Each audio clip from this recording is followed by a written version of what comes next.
Well, it's lovely to be here again. I've been here every year since the college started, and it's one of my favourite places to come and to teach.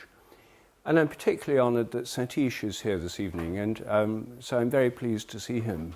This is an unexpected surprise, Satish. There's a big change going on in the scientific world.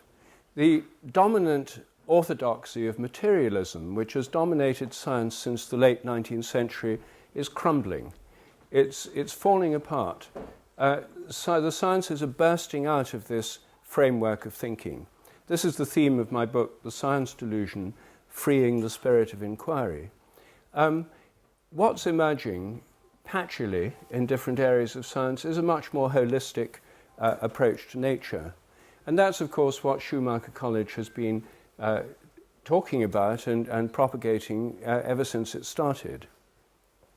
But things are happening faster than they've happened before. I've thought for years we're on the brink of a massive paradigm change. I think it's more than ever now. There are many more signs of an enormous change happening. And as this change occurs, it opens up a completely new set of possibilities for dialogues and discussion of the area between science and spirituality. And I'm going to talk about some of those areas this evening. It's a huge topic, and I don't have time to cover more than a few. But I'm going to start with the idea of the extended mind. There's a growing feeling among people who think about the nature of the mind that consciousness simply can't be explained in the materialist way as nothing but the brain. And one of the interesting concepts that's now quite widespread is that the mind is much more extensive than the brain. My own interpretation is that the minds extend beyond brains through fields. We're used to the idea of fields extending beyond material objects. A magnetic field is in a magnet and stretches invisibly beyond it. The Earth's gravitational field is in the Earth and stretches beyond it, keeping the Moon in its orbit. It's keeping us down on the floor now. Without it, although it's invisible, we'd be floating around. And the field of your mobile telephone, happily turned off at present, is inside the mobile telephone and stretches out invisibly far beyond it. This room is full of invisible transmissions of mobile phones, radio, and television. So fields extend beyond material objects, and I think minds extend beyond brains. This has testable consequences. I'm going to be talking in much more detail about this tomorrow as part of my course here, but I'll just give a couple of highlights here. This means that when you pay attention to something, for example, when you look at something, your mind is reaching out and touching what you're paying attention to. The very word attention means that. Ad tendere in Latin, to stretch towards. Your mind stretches out towards what you're paying attention to. Now, this means you might be able to affect things just by looking at them. And it may seem improbable at first in the abstract, but when you think about it in concrete terms, if I looked at you from behind and you didn't know I was there, could you feel me looking at you? You realize this is a common phenomenon. The sense of being stared at has been experienced by more than 90% of people, as surveys show, including children. And a lot of research has now been done on the sense of being stared at, showing this is real. It's something that occurs in animals as well as people. I think it probably evolved in the first place in the context of predator-prey relationships. A prey animal that could feel a hidden predator looking at it would stand a better chance of escaping one than one that couldn't feel it. So I think this is basic biological. It's not just human. In most modern humans, it's an utterly neglected part of our abilities. It's not mentioned in the educational system. There's virtually no research on it within universities because it ought not to happen from a materialist point of view, because the mind ought to be all inside the head. But it does happen, and I think it's one sign that the mind stretches beyond the brain. Now, I think our minds also extend beyond our brains through our intentions. And intentions can have an effect at a distance. This is one of the ways in which telepathy is manifested. Telepathy typically occurs between bonded members of social groups. It occurs between humans who are closely bonded, usually between close members of families, mothers and children, spouses, lovers, close friends. And it also happens in animal groups and between humans and animals. When people keep dogs or cats, the animals form a strong bond very often, and this can often be the basis of telepathy. I think telepathy is a normal means of communication among animals. It's normal, not paranormal, natural, not supernatural. There's now been quite a bit of research on telepathy. In fact, it started in the 1880s with the founding of the Society for Psychical Research. But there's been new lines of research in telepathy in the last 20 years or so. One of them has been with animals. This has been one of the areas I myself have worked in. Because I think telepathy is a normal animal ability, not a special human ability, but a normal animal ability, I did research on it first of all in animals. And I found that there had been virtually no previous research on this subject. So I started, as one does in science, with natural history. I collected stories from people who keep cats, dogs, horses, parrots, and other animals.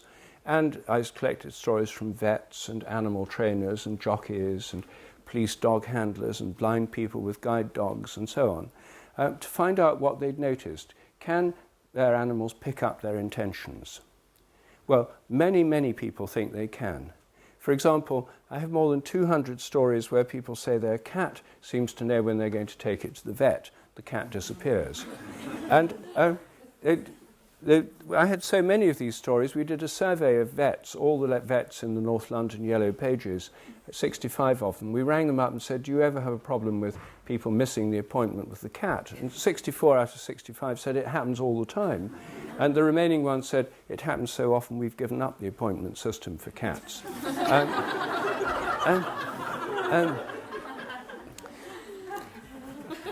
We've done random household surveys about pets picking up people's intentions, and one of the commonest ways they pick up people's intentions is when people are planning to go away.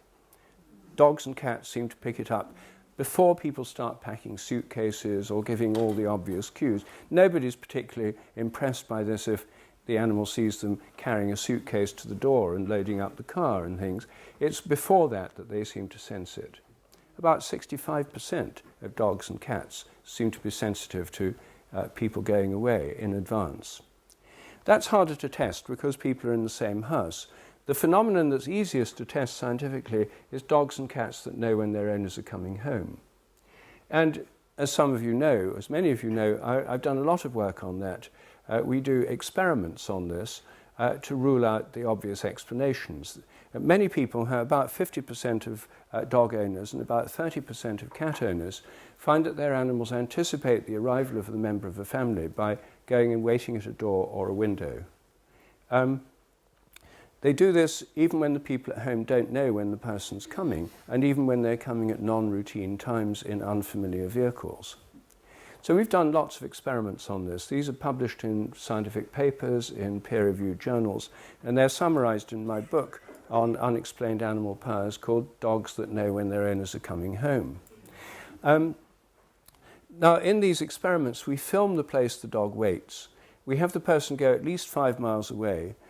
They come home at a randomly chosen time that they don't know in advance. And to avoid them picking up the sound of a familiar car, they travel by taxi. Taxi fares are the most expensive aspect of this research. So what we find is that over and over again, the most sensitive dogs just do this, and they start waiting when the owner decides to come home. It's not the sound of getting into a car. It's an unfamiliar car, and they're way beyond earshot, more than 5 miles away. The dog seems to be responding to their intention to come home. It's picking up their thoughts or intentions. Now, there have been many of these experiments, but I have a video which I'm going to show now. Some of you may have seen it before. It's the most famous dog that knows when its owner's coming home, a British terrier called JT, that now dead, but lived near Ramsbottom, Lancashire. This film was done by the science unit of Austrian State Television, ORF. they sent over the science unit to check up my experiments to see if it really worked, and they wanted to do a real experiment, and I was quite happy for them to do that. They filmed it much more professionally than my own films of these dogs. And so what we're going to do now is see that film from ORF. It's only about 5 minutes. Now, the soundtrack is in German. Don't worry, it is an English-speaking dog. But there's subtitles for those whose German isn't up to speed, and I'm afraid people in that part of the room aren't going to see very well.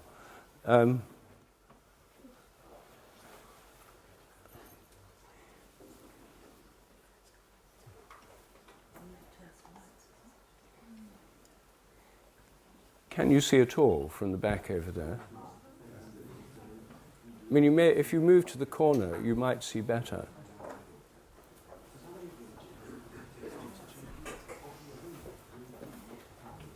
So you won't all be able to read the subtitles. I'll just give a brief commentary. This is Pam. There's JT. Ihre Eltern, bei denen der Hund während ihrer Abwesenheit bleibt, haben das Phänomen seit Jahren beobachtet. Pam selbst war zuerst mehr als skeptisch. Erst die Experimente mit JT. Her parents noticed the dog knew when she was coming home for years. They used to look after it when she was out. 2 Wochen lang haben wir JT richtig auszutricksen versucht. Ich habe meinen Eltern nie erzählt, wohin ich gehe, noch mal nicht zurückkommen. Ich bin mit dem Taxi, mit dem Fahrrad, mit dem Auto von Freunden oder auch zu Fuß zurückgekommen. Es war eine Zeit intensiver Forschungsarbeit. Jeden Tag in der Früh habe ich mit Robert Sheldrake telefoniert und wir haben vereinbart, welches Experiment wir heute durchführen. Wir wollen es jetzt genau wissen und machen die Beobachtung Exempel. Ein Experiment mit 2 Kameras. Eine Kamera wird So they're setting up an experiment with 2 cameras. They're going to synchronize them. One camera will film JT at home and the other will follow Pam.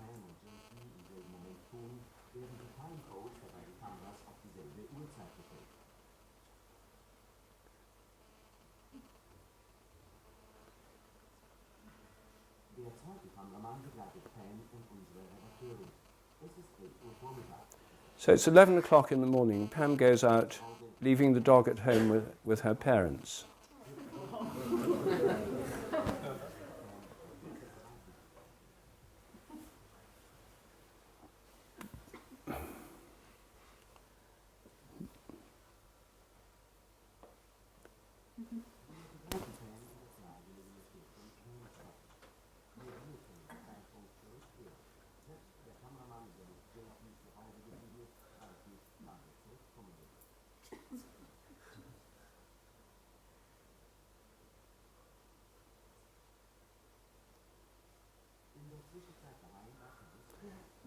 Meanwhile,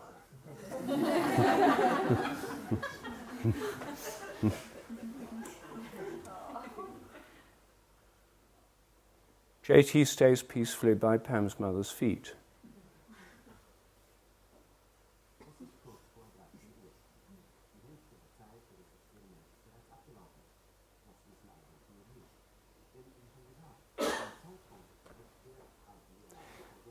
So Pam doesn't know when they're going to go home. Her parents and the cameraman in her home don't know when she's going. They're going at a randomly chosen time.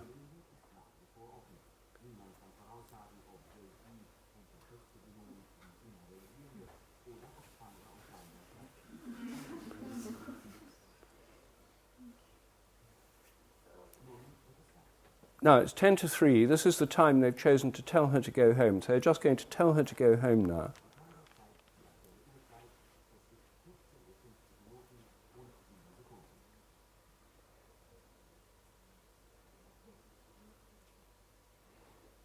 And now you'll see in split screen JT at exactly the same time.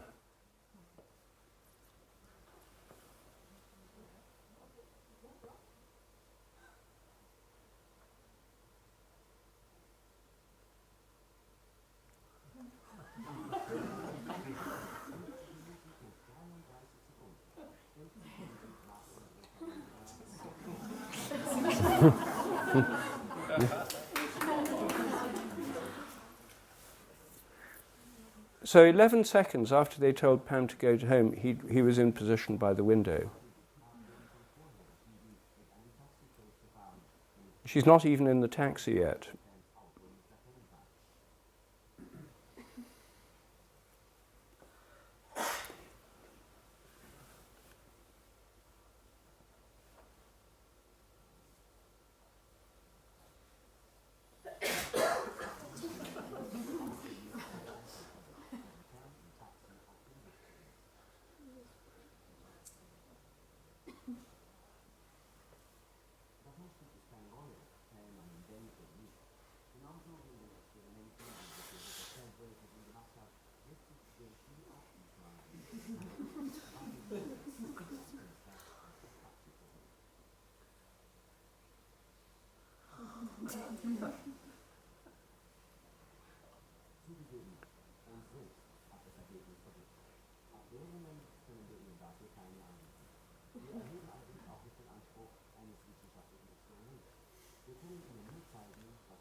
Well, when you do telepathy experiments with people, they often get bored of doing it over and over again. The nice thing about dogs is they never get bored of their owners coming home. So you can repeat this kind of experiment. And I've done this many times with JT and with other dogs as well. Now, humans are telepathic as well, and the commonest kind of telepathy in the modern world occurs in connection with telephone calls. More than 80% of a normal population in Britain, Germany, Argentina and the US, where we've done surveys, have had the experience of thinking of someone for no apparent reason. Then that person calls and they say, "That's funny, I was just thinking about you." Or else they know who it is as soon as the phone rings before they look at the caller ID or answer it. I imagine most people here must have had that kind of experience. How many have? Well, that's certainly most people. I should say over 90%. Well, the standard skeptical argument for this is to say, oh, well, it may look like telepathy, but actually it's just chance coincidence. You just forget the millions of times you're wrong. You think about people all the time, and you think it's telepathy if one of them then rings up. So that's plausible hypothesis, but in science you need not just a hypothesis, you need evidence. And skeptics have been saying that for 100 years without any evidence at all. It was an evidence-free hypothesis. I and others have now done many experiments on telephone telepathy. How the typical experiment works is that you name, if you're the subject, you name 4 people you might be telepathic with. You give us their phone numbers. You sit at home with a landline phone being filmed on video. We pick one of the 4 at random by the throw of a die, ring them up and ask them to call you. So the phone rings, you know it's one of these 4 people, but you don't know which one. And before you answer it, you have to guess which one. I think it's Mary. Hello, Mary. You're right or you're wrong. By chance, you'd be right 1 time in 4, 25%. In these experiments, people are right about 45%. It's a massively significant effect with hundreds of trials. It's the p-value, for those of you who are into p-values, it's a probability is 1 times 10 to the minus 12. These are very significant findings, and these experiments have now been replicated in Holland and in Germany, in Amsterdam and Freiburg universities. I now have a telephone telepathy test online that works on mobile phones that any one of you can do, and I invite you to try it. You register, you put in the names of 2 people, in this case only 2 people that you know well, with their mobile phone numbers. Then the test starts. The computer picks one of the 2 people, sends them a text message, and asks them to ring you at a landline number, which is the computer. So you ring that number, it puts you on hold.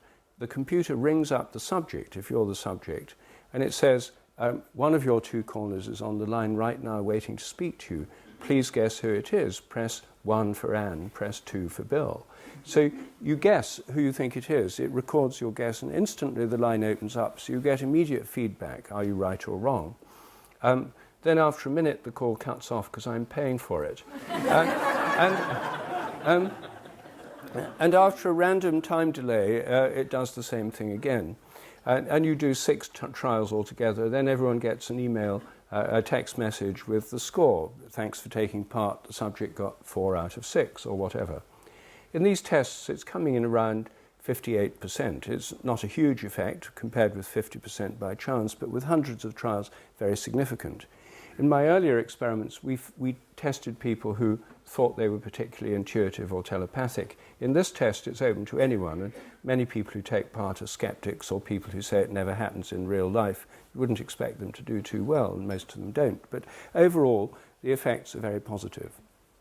It's not dependent on distance. We've done the experiments with people in Australia, calling people in Britain. It works just as well. In fact, it works slightly better because the ones in Australia were people who were very close to them emotionally, showing that what matters is emotional closeness rather than physical distance. Now, I mention all this because these effects of telepathy show that intentions can affect others at a distance.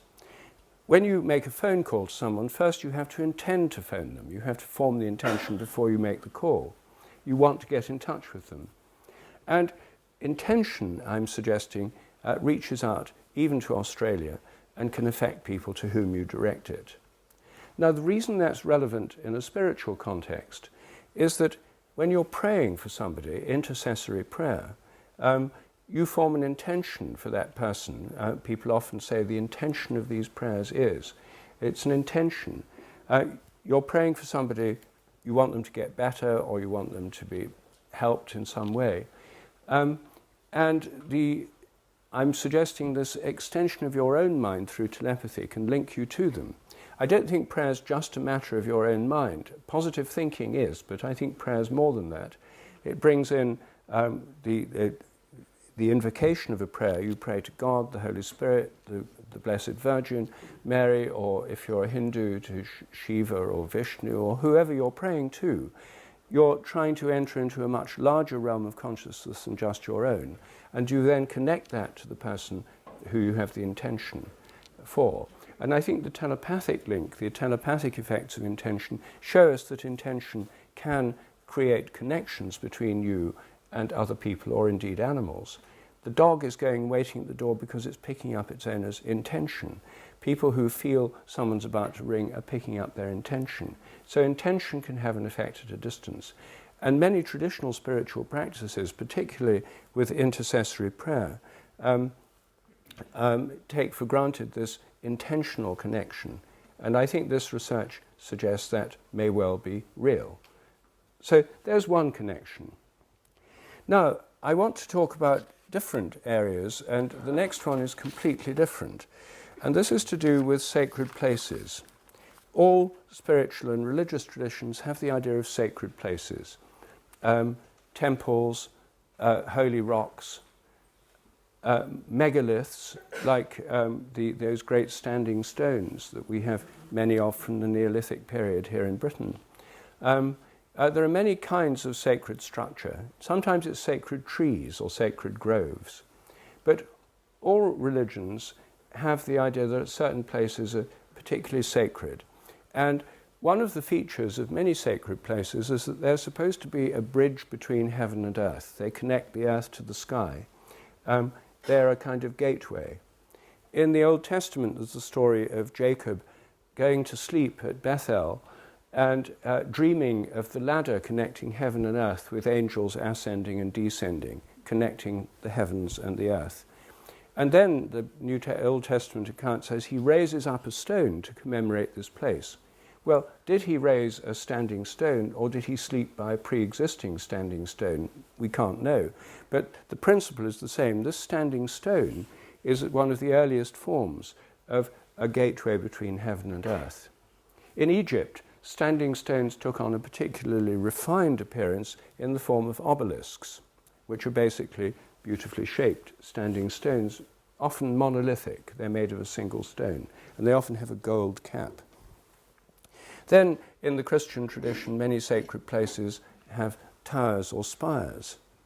In Islam, you have minarets, many traditions have these buildings that actually do reach up into the heavens and connect them with the earth. Now, I think this is more than symbolic. And my point here, the scientific point here, is that we know more than we've ever known before about the activity of the sun. And one of the things that's particularly interesting is that the sun has a solar wind, which I don't.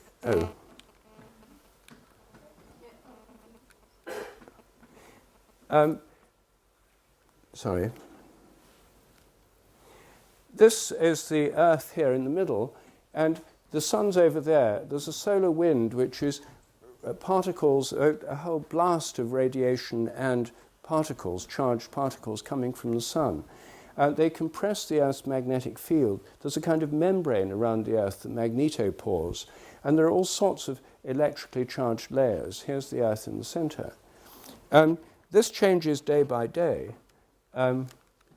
Here's from a particular day, a particular time, showing here's the Earth, here's the Earth's field, and it goes away for millions of miles away from the side. It's compressed on the side of the sun with the solar wind. And the sun's activity is changing the whole time. NASA, the American Space Agency, has solar weather forecasts. This is from one of them. Because they affect things on Earth. They affect radio transmissions. They affect the way that power lines can work. If you get a big solar flare, you get a blackout on Earth. So there's this enormous amount of electrical activity coming into the Earth. In the northern and southern hemisphere, it shows up as the northern lights and the southern lights. But it's there all the time. And the new discovery, which is very exciting, is that when we have lightning strikes on Earth, thunderstorms, it's not just a local affair. Most of us were brought up to believe it's like a kind of friction between the clouds and the Earth, and it's just between the thunderclouds and the Earth. No, we now know that there are, above the thunderclouds, there are sort of cool plasma electric discharges that go 50 miles up and connect the thunderclouds with these electrically charged membranes that connect with the sun and the solar wind and are continually influenced by the sun. So a lightning strike is a direct electric connection which links the heavens, not just the clouds, but the sky, even the sun, ultimately, to the Earth. So this isn't just symbolic, it's real. And I think one of the things that sacred places with these tall structures have always done is acted as channels for these energies from the sky, from the sun in particular, into the Earth. Now, before people started building structures, the tallest things that got struck by lightning most were mountaintops and trees, and particularly oak trees, which are more conductive than others. No, we have to pass over this one. It's not working properly. Can you try advancing it to the next slide? That was meant to show solar flares. Ah, here we are. Thank you. Here you see a lightning flash hitting a tree. And this is one reason that oaks were sacred to the Druids. They were particularly prone to be struck by lightning. And where lightning has struck, it gives a special quality to that place, which has always been regarded as a sacred place. Now, when people created obelisks, they too acted as conduits for lightning. This is not an Egyptian obelisk, it's the Washington Monument in Egypt, in Washington Memorial in Washington, D.C., where the people who built Washington, D.C. were Masons, in Masonic orders, and particularly influenced by Egypt. And they built this giant obelisk in the center of the capital of the United States. And sure enough, like an obelisk should, it acts as a focus for lightning. You see how the lightning bends towards it. These things attract lightning. They attract it, the bigger they are, the taller they are, the larger is the area that they attract the lightning from and funnel it in to that place. This is the parish church of St. Mary Magdalene in Newark, Nottinghamshire, which is my hometown. And I show it simply to show that here is this great building. It was completed, the spire, in 1380, just as the Black Death was striking England. And this spire towers above these quite large, ordinary, 3-story buildings. But right to this day, although this was built in the 14th century, it's still far and away the tallest structure in Newark, and will channel in lightning from the whole of the town into this ancient sacred place. Here's a lightning strike on St. Peter's in Rome. And this is, some of you might have seen this. It happened quite recently when the last Pope, Benedict, retired, announced his retirement. A photographer went out into the streets hoping to get pictures of weeping nuns and so on. He couldn't find any.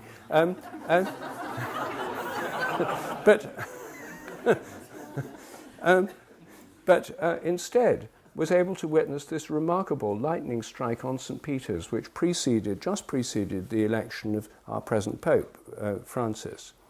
And there you see, it's a very striking and remarkable picture.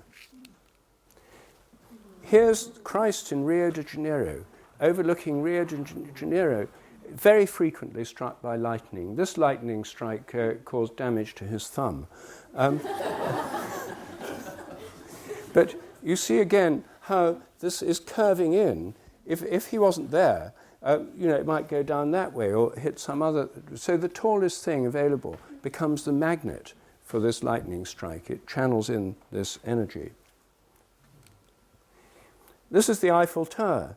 As soon as people got technological abilities to build bigger and bigger towers, then they suck in this energy too. And so this is a great 19th century engineering marvel, and obviously it's going to be one of the primary attractors of lightning in Paris.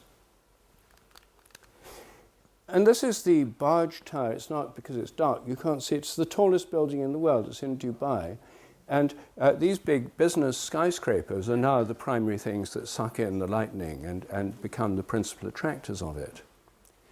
So in very modern cities, it's often these big business buildings that are the ones that are getting the energy.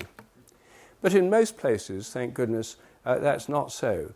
And here in Dartington, the place that attracts the energy around here is the right place to attract it, namely Dartington Parish Church, and no doubt the old tower near the hall. But some of us went on a micro-pilgrimage to the parish church this afternoon.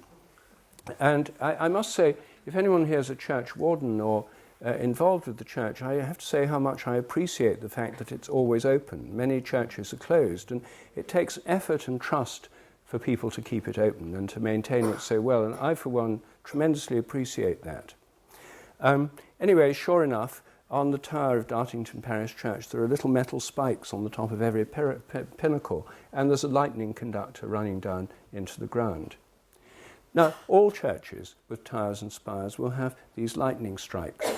And one of the things I'm interested in is how often lightning strikes. I mean, it's rather an interesting thing if one takes literally, and it is literal, this connection of energy from heaven to earth, from the sky into the earth.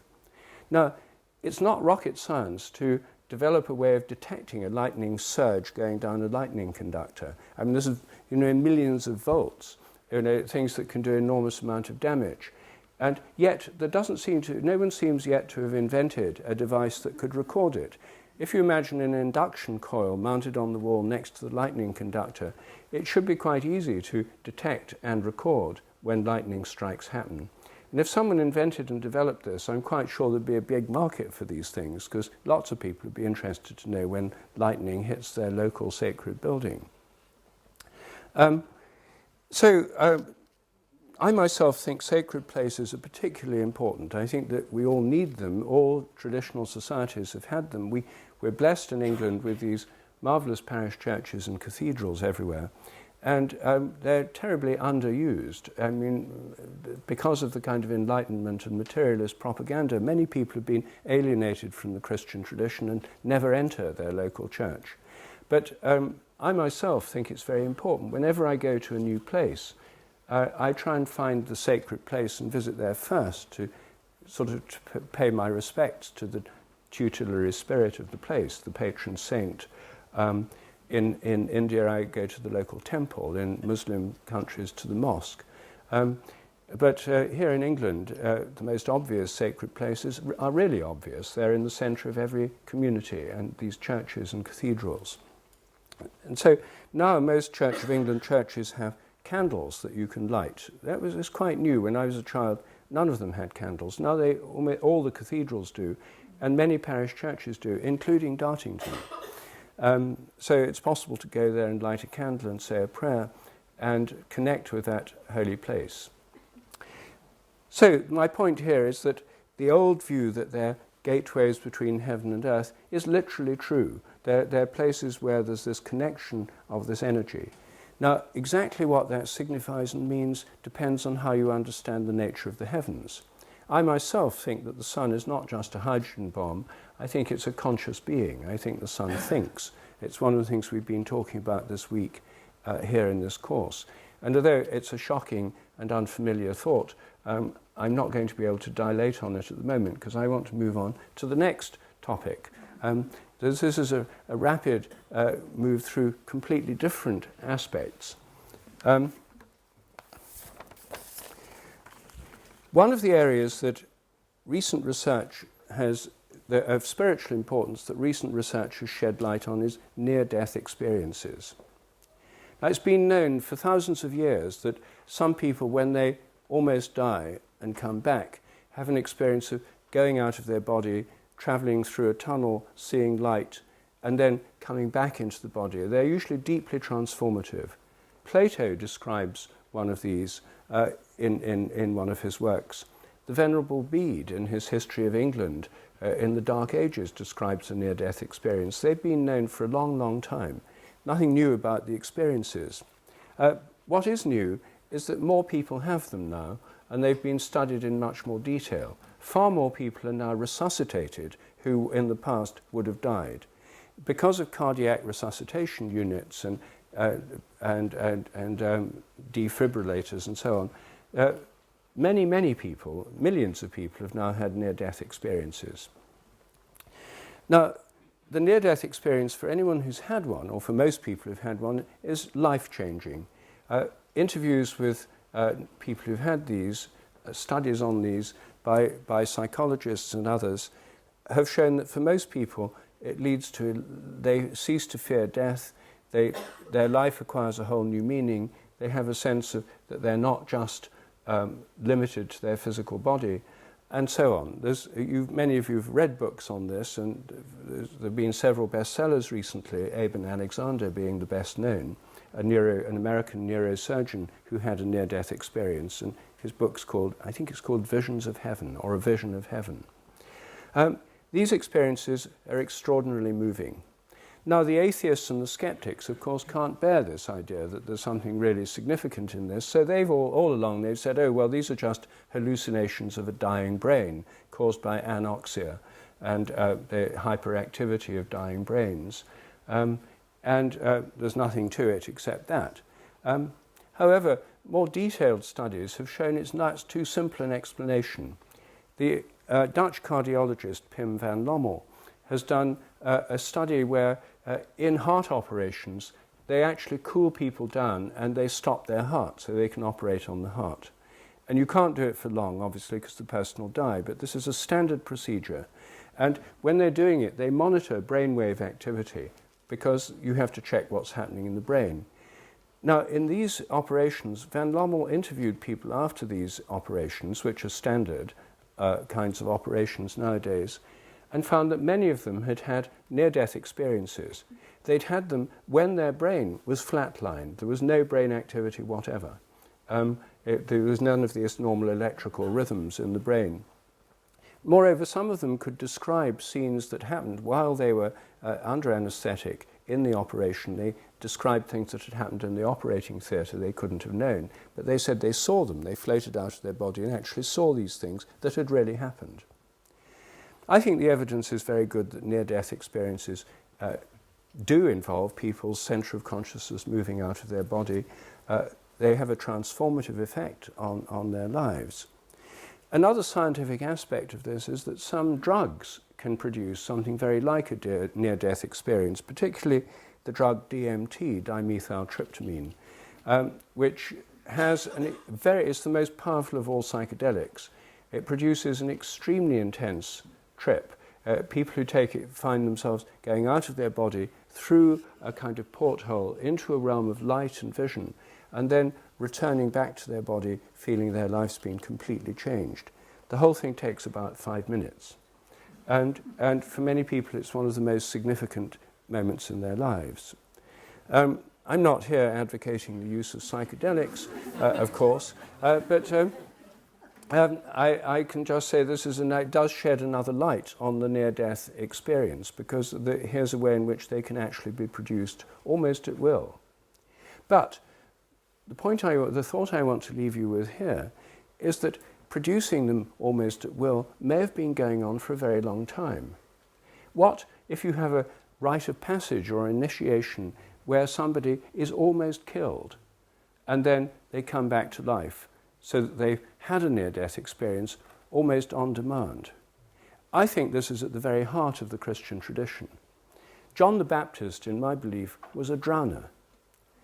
John the Baptist had people queuing up on the banks of the River Jordan. He held them under, and then he brought them up again, and they said they'd died, they'd come to life again, their life had been completely changed, they'd been born again. And this is what they said, and they were queuing up on the banks. Now, in those days, they didn't have litigation and health and safety and stuff, and I mean, he might have lost a few,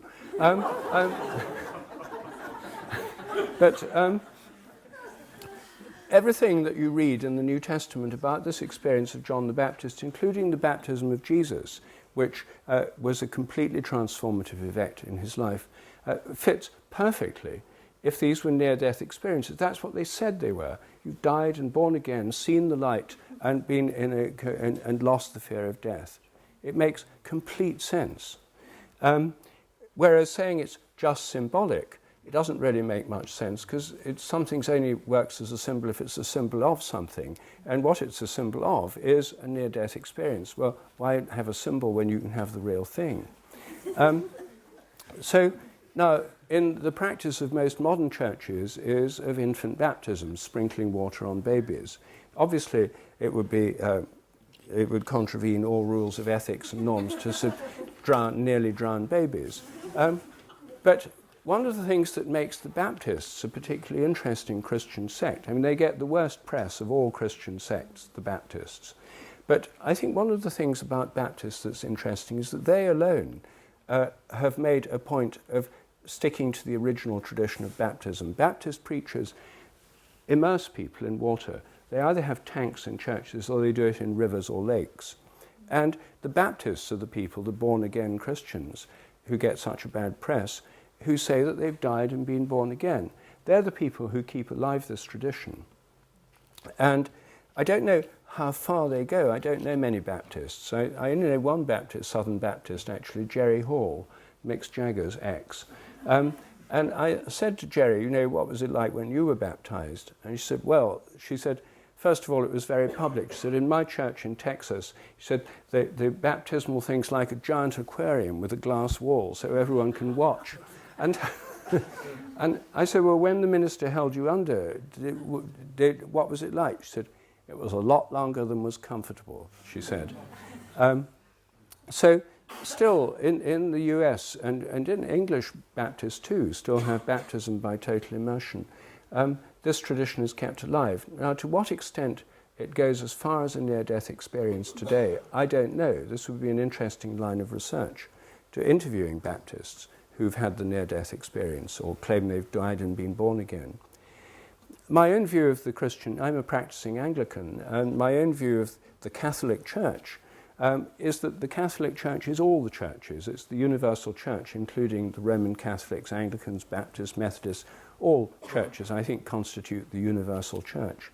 And I think different branches of it specialize in different things. The Baptists specialize in this particular death and rebirth rite of passage. And I think we have a lot to learn from them, really. Others specialize in other things. Quakers specialize in being quiet together. And other churches are rather noisy by comparison. So I think when you look at the broad spectrum of what's there, it's an extraordinarily rich combination of practices that's possible. Now, finally, I want to talk about rituals. Morphic resonance is my own particular theory of memory and nature. It's similar to theories by other people that C.S. Peirce, the American philosopher in around 1900, suggested that in an evolving universe the laws of nature may be more like habits. The physicist Lee Smolin, in his recent book Time Reborn, argues much the same, that the laws of nature are like habits. Now this is one of the points I make too. I think the way the habits work is through morphic resonance, which means similar things influence subsequent similar things across space and time. What this means is that everything in nature has a kind of collective memory. Crystals have a collective memory of previous crystals of their kind, and when you make a new chemical, the more of the new chemicals you make, the easier it gets for them to crystallize all over the world. This works in animal behavior. If you train rats to learn a new trick, rats all around the world can learn it quicker because the rats have learned it in one place. They can learn it quicker elsewhere. I give the evidence and the data for this in my books, A New Science of Life and The Presence of the Past, and it's summarized in The Science Delusion. This means each species has a kind of collective memory. Each individual draws upon and contributes to the collective memory of its species. This is a bit like Jung's idea of the collective unconscious, which he thought of as a kind of collective memory. I'm saying the collective unconscious is the human aspect of this collective memory, but all species, I think, have collective memories. And the way that morphic resonance works is on the basis of similarity. If something's similar to the way it's happened before, there'll be a resonance. Now, the reason this is relevant to rituals is because all religions and all social groups that are coherent have rituals. And rituals fulfill particular role in a society. What they do is reenact the creation myth of that group, the story of origins of that group. And by taking part in the ritual, members of the group in the present are connected with other members of their group in the present, but also with all those who've done it before them, who've gone before them. So, for example, the Jewish ritual of the Passover reenacts the first Passover when the Jewish people left Egypt on their journey through the wilderness to the Promised Land. And in that Passover, they had a particular feast. They had lamb, and there are details given in the Old Testament as to what that was like. And every year, Jewish people reenact that Passover meal. And the story is told every year. The youngest child says, "Why is this night not like any other night?" And the story is told, and so this is remembered every year through the reenacting of this meal. Through taking part in it, Jewish people affirm their Jewish identity and their connection with other members of the Jewish group in the present, but also with all those who've gone before, right back to the first Passover. The Christian Holy Communion, itself a Passover meal, is a reenactment of the primary event that created the Christian community, namely Jesus' Last Supper with his disciples. And that's reenacted in every Mass or Eucharist. The American Thanksgiving dinner is an example of a secular ritual, again, a shared meal. The story is of the first giving, like the first harvest festival or dinner of Thanksgiving for the first settlers in the New World. And so they reenact that Thanksgiving dinner every year. And that's a national ritual. By taking part, people become Americans. It gives them an American identity and connects them with Americans who've gone before. For those of us who are not American, it has no particular significance, but for Americans it's very, very important. All societies, all cultures have rituals, and rituals are highly conservative. People believe that for the ritual to work, it should be done the right way. So the Thanksgiving dinner should have a turkey, an American bird, and it probably doesn't feel quite the same with a nut roast. But at least it's a roast, the nut roast. They have to be done the same way, and the languages of rituals are highly conservative. In the Coptic Church in Egypt, the liturgy is in ancient Egyptian. It's the only form in which that survives. Brahminic rituals in India are in Sanskrit. In the Russian Orthodox Church, they're in Old Slavic. In the Roman Church, until recently, they were in Latin. And in the Church of England, many people prefer the Book of Common Prayer, which has a 16th century form of the prayers with thee and thou, to the modern language form, because they feel the traditional form is better, even if you can't understand it as well. Now, why is it that everywhere in the world, in all contexts, secular and religious, we find this high conservatism of rituals? I think it's because by doing things in such a similar way as they've been done before, with the right food, the right smells, the right words, the right phrases, you set up the perfect conditions for morphic resonance. The present participants will resonate by morphic resonance with those who've done the ritual before. And there will be a literal collapse of time, a presence of the past, connecting the present performers of the ritual with those who've done it in the past. This is something in all societies taken for granted, except for modern Western secular society, that the community doesn't just consist of living people, it includes the ancestors, the dead, those who've gone before. In Africa, this is completely taken for granted by almost everybody. In China, traditional Chinese homes have ancestor shrines. I mean, in England, as far as it goes for most people, is pictures of grandparents on the mantelpiece, but still it's the same idea. That you remain connected with those who've gone before. And in religious context, in Buddhism, the people who, as a form of, in Tibetan Buddhism, a practice called Guru Puja, where people invoke the Guru and the whole lineage of Gurus who've gone before. They connect with them. In Christianity, those who take part in Holy Communion are taking part not just with those today, but with the communion of saints, which it says in the prayer book is the blessed company of all faithful people, alive and dead. They're all part of that community. So rituals have this particularly powerful effect, and that's why they're so important for social cohesion.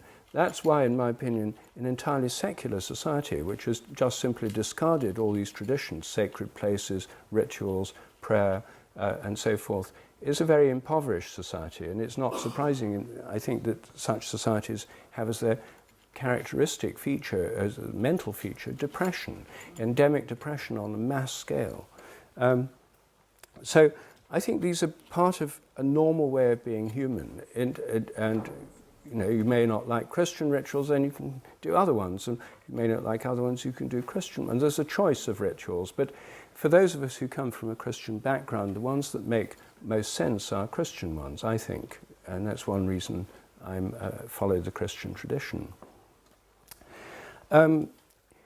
So mantras, just to bring out the final point here, mantras are sacred phrases which don't have any particular discursive meaning. The great Hindu mantra, Om, for example, is not something you're trying to communicate a meaning with it. By chanting these mantras, you enter into resonance with other people chanting it at the same time, literally into resonance, because if you chant together, you're resonating together. My wife, Jill Peirce, gives workshops on sound and chanting, and so I've often experienced this power of group chanting with her, and in other contexts as well. But it's a very powerful thing to chant together in such a way that you're in resonance with all the members of the group. And when you chant in churches the psalms or sing hymns together, again, you're singing, you're in resonance, you're taking breaths at the same time, you're singing the same notes, you're resonating together. But you're also not just resonating with people in the present. There's a resonance, a morphic resonance involved in mantras, which connects you with all those who've chanted the same mantra before. In some Hindu traditions of meditation, when you're given a mantra to meditate with, you're told, don't use this mantra, bandy it around in ordinary conversation, because you'll weaken its power. And it's easy to see why that could be so, because when you chant the mantra, if you chant it, if people have only chanted it when they're meditating, you'll tune into yourself and to other people who've been in a meditative state. But if people have just treated it as a joke in a dinner party conversation or something, you'll tune into that as well, and it will weaken its power. That's why all religions have prohibitions against blasphemy, which is the wrong use of sacred words. And I mean, in the modern world, these things make no sense to most people. It's a stupid law. The National Secular Society is, oh, we should abolish all laws. It's ridiculous, it's stupid, it's superstitious, and so forth. These objections, I think, are often very superficial and are based on the idea that the only thing that counts is sort of rational science. In fact, for most people, all these other things are very important. They're a very important part of their lives. So these are four areas, these areas that I've talked about this evening. First of all, intention and its power. Secondly, sacred places as joining between heaven and earth. Thirdly, near-death experiences and their significance. And fourthly, rituals and how we can see them in a new way in the light of morphic resonance. These are ways in which I feel that the insights of science, as it develops and moves beyond the materialist framework, open up new areas of discourse or dialogue between the realms of science and spirituality, which could benefit both. Because if you think about it, what the sciences have done is to give us a very enlarged picture of the physical world. They've done a brilliant job. I mean, there's huge effects of technology. All of us benefit from it. But also the sciences have opened up the realm of the microscopic, atoms, molecules, cellular structure. No one knew about those things before. They've opened up the universe in a way that nobody ever knew about in the past. No one knew there were any galaxies beside our own until the 1920s. The fact that there's this vast universe, 14 billion years old, that's been growing and expanding, these are completely new insights. But they're insights that are devoid of meaning. The only meaning you get from, if you go to a planetarium display, is, you know, there are billions of galaxies and we're on a tiny speck of dust in this tiny corner of this galaxy. The message you get is we're totally insignificant in a universe that vastly overwhelms us in size and scale. And the message you get from regular science is we're here just by chance, the universe has no purpose or direction, our minds are nothing but our brains, and evolution's driven by random mutations and the blind forces of natural selection. Pretty depressing view of the world. Now, as I show in The Science Delusion, I don't think it's true. I don't think we have to believe it. I think it's based on assumptions that science has superseded. But to recover a sense of what this great cosmos is about, why there are all these billions of galaxies, what they might mean, is something that traditional religions can't tell us because they didn't know about them. The galaxies, they were completely unknown to ancient Christians, Jews, Buddhists, Hindus, and everybody, and shamans even. We have this new vision, but it's a vision that's had the meaning drained out of it. So I think the joint task of the sciences and the religious imagination, and the poetic imagination, which is so much part of the religious mind, is to rediscover and reimagine this vast cosmos that we're in, because the science isn't going to do it for us. It's going to give us the facts, but that's all. And to have meaning, connection, purpose, we're going to need the religious imagination, or at least the poetic imagination. So I think this is a very exciting period to be in, and I think that we're entering a completely new era where that old standoff between dogmatic religion and dogmatic science can give rise to something much, much more interesting, a fruitful dialogue that could enrich all our lives. Thank you.